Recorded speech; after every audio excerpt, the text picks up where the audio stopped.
17-18 হাজার টাকায় Oppo A70 ফোনটি কি কেনা উচিত হবে তা নিয়ে আজকে বিস্তারিত ভিডিও।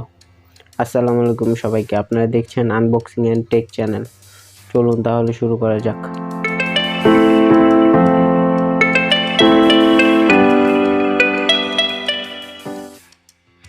মার্কেট থেকে 17-18 হাজার টাকার মধ্যে ফোন কিনতে গেলেই বেশিরভাগ দোকানেই Oppo অথবা Vivo ফোন সাজেস্ট করে। কিছু হাইলাইটেড ফিচার দেখিয়ে এই ফোনগুলো সাজেস্ট করা হয়। আসলে কি এই হাইলাইট ফিচার দেখে ফোন কেনা উচিত কিনা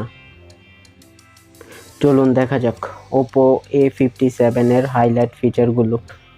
এতে রয়েছে 33 ওয়াটের ফাস্ট চার্জার, আরও রয়েছে 5000 mAh এর বিগ ব্যাটারি, সুন্দর ডিজাইন, ডুয়েল স্পিকার এবং সাইড মাউন্টেন ফিঙ্গারপ্রিন্ট ইত্যাদি ফিচারগুলো মাধ্যমে গ্রাহকের আকর্ষণ করা হয় এবং ফোনটি বিক্রি করা হয়। আসলে এই ফিচারগুলো কতটা কাজে লাগে? শুধুই কি ফিচার দেখে ফোন কিনবেন, না অন্যান্য বিষয় চেক করে ফোন কিনবেন? চলুন দেখা যাক। ফোনটির নিচের দিকে পেয়ে যাবেন 3.5 millimetre headphone jack, type C port, microphone এবং স্পিকার গিল। উপরের দিকে পেয়ে যাবেন স্পিকার এবং ডান দিকে পেয়ে যাবেন পাওয়ার বাটন, সেটার সাথেই রয়েছে ফিঙ্গারপ্রিন্ট সেন্সর।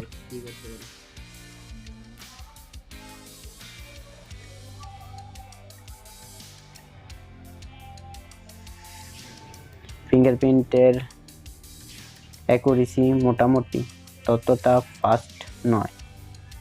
এবং বাম দিকে পেয়ে যাবেন সিম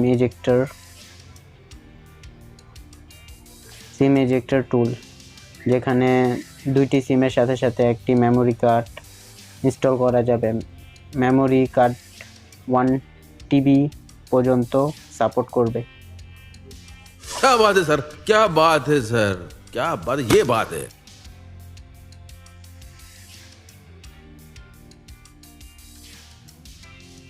এই ফোনটির ডিসপ্লে হিসেবে ব্যবহার করা হয়েছে 6.56 ইঞ্চির 720p একটি ডিসপ্লে, যার PPI ডেন্সিটি 269, যা এই বাজেটে একেবারেই মানানসই নয়। এবং ফোনটিতে র্যাম হিসেবে ব্যবহার করা হয়েছে 4GB 64GB র্যাম, যা eMMC 5.1, যা এই বাজেটে মানানসই নয়। এই বাজেটে অন্তত পক্ষে 6GB 128GB অন্যান্য ব্র্যান্ড প্রোভাইড করে থাকে। এটার ডিসপ্লের কোয়ালিটি মোটামুটি। এটার ডিসপ্লেটা এন্ট্রি লেভেলের একটি বেসিক ডিসপ্লে, যা 720p রেজুলেশনের একটি IPS প্যানেল, যার কালার রিপ্রোডাকশন মোটামুটি, যা এই বাজেটে একেবারেই মানানসই নয়। क्या बात है सर, क्या बात है सर, क्या बात, ये बात है। এবং এটার মেন জিনিসে আসা যাক, তা হলো এটার প্রসেসর, যা এই ফোনের একদমই দুর্বল একটি পার্ট। এতে ব্যবহার করা হয়েছে মিডিয়াটেকের হিলিও G35, যা একটি 12 ন্যানোমিটারের প্রসেসর, যা একটি অক্টাকোর প্রসেসর, যা এই বাজেটে একেবারেই মানানসই নয়। এই বাজেটে অন্তত পক্ষে হিলিও G95 অথবা হিলিও G88 প্রসেসর থাকা উচিত ছিল। हवा निकल गई। হিলিও G35 প্রসেসরের পারফরমেন্স একদমই বেসিক লেভেলে। ডে টু ডে কাজ করা যাবে, বেশি প্রেশার দিতে পারবেন না। এবং যারা গেমিংয়ের জন্য এই ফোনটি নিতে চাচ্ছেন, তারা একেবারেই নেওয়া থেকে দূরে থাকবেন, কেননা এটা গেমিং সেন্ট্রিক কোনো প্রসেসর নয়। এটা একটি বেসিক লেভেলের প্রসেসর। এই প্রসেসর একদমই বেসিক কাজের জন্য তৈরি করা হয়েছে। এখন আসা যাক এটার ক্যামেরার দিকে। এটার ফ্রন্ট ক্যামেরা হিসেবে ব্যবহার করা হয়েছে 8 মেগাপিক্সেলের একটি সেন্সর, এবং ব্যাক ক্যামেরা হিসেবে ব্যবহার করা হয়েছে ডুয়েল ক্যামেরা। মেইন ক্যামেরাটি 30 মেগাপিক্সেলের এবং আরেকটি 2 মেগাপিক্সেলের ডেপথ ক্যামেরা। এটার মেইন ক্যামেরা দিয়ে সর্বোচ্চ ভিডিও রেকর্ড করা যাবে 1080p 30 fps পর্যন্ত। চলুন তাহলে এটার কিছু ছবি এবং ভিডিও স্যাম্পল দেখা যাক।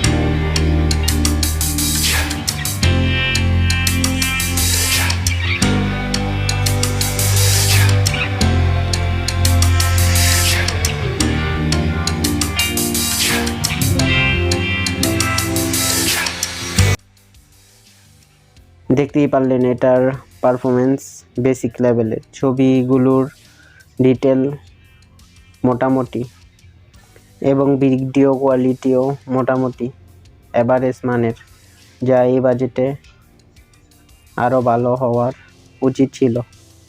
এই বাজেটে আরও অন্যান্য কোম্পানিরা আরও ভালো সেন্সর প্রোভাইড করে।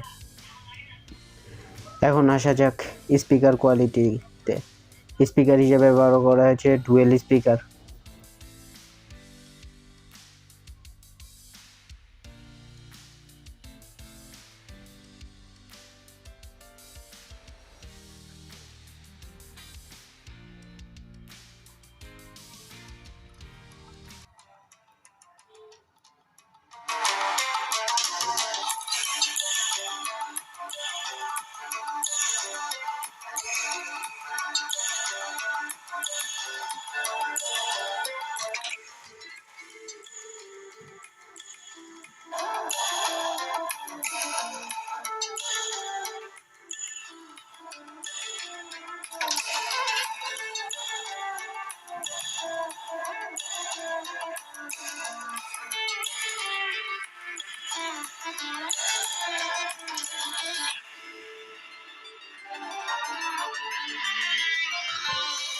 সাউন্ডের লাউডনেস বেশি, কিন্তু 100% ভলিউমে ডিস্টরশন দেয়।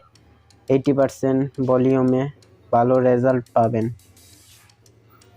এখন আসা যাক এটার আরেকটি মেন হাইলাইট ফিচারে, তা হলো ব্যাটারি পারফরমেন্স। এটাতে ব্যাটারি হিসেবে ব্যবহার করা হয়েছে 5000 mAh একটি বিগ ব্যাটারি এবং চার্জার হিসেবে ব্যবহার করা হয়েছে 33 ওয়াটের ফাস্ট চার্জার। এটার ব্যাটারি পারফরমেন্সের কথা বলতে গেলে এটার ব্যাটারি পারফরমেন্স খুবই ভালো। একবার চার্জ দিলে অনায়াসেই একদিন পার হয়ে যায় এবং হেভি ইউজ করার সময় ব্যাটারি পারফরমেন্স খুবই ভালো পাওয়া যায়। অতএব এটার ব্যাটারি পারফরমেন্স বাজেট অনুযায়ী ঠিক আছে। এখন আসা যাক এটার অন্যান্য বিষয়ে। এটাতে ব্লুটুথ ভার্সন হিসেবে ব্যবহার করা হয়েছে ব্লুটুথ 5.0 এবং NFC নেই। ওয়াইফাই হিসেবে ব্যবহার করা হয়েছে ডুয়েল ব্যান্ড ওয়াইফাই 2.4 GHz এবং 5 GHz। এখন আসা যাক এটার মূল বিষয়ে, এই বাজেটে এই ফোন নেওয়া উচিত কিনা। যারা গেমিং বা হেভি প্রেসারের কাজের জন্য ফোনটি নিতে চাচ্ছেন তারা অবশ্যই ফোনটি থেকে দূরে থাকবেন, এবং যারা বেসিক কাজ যেমন ডে টু ডে কাজ, ফেসবুক ওয়াচিং, ইউটিউব ওয়াচিং এই সকল কাজের জন্য নিতে চাচ্ছেন, বিশেষ করে মেয়েদের জন্য এই ফোনটি ঠিক হবে, কেননা এটার ডিজাইন খুবই সুন্দর। যারা সুন্দর ডিজাইনের একটি ফোন খুঁজছেন এবং ক্যামেরা মোটামুটি হলে চলবে, তারা চাইলে এই ফোনটি দেখতে পারেন। আমাদের ভিডিওগুলো ভালো লাগলে অবশ্যই লাইক, কমেন্ট, শেয়ার এবং সাবস্ক্রাইব করতে ভুলবেন না। দেখা হচ্ছে পরের ভিডিওতে।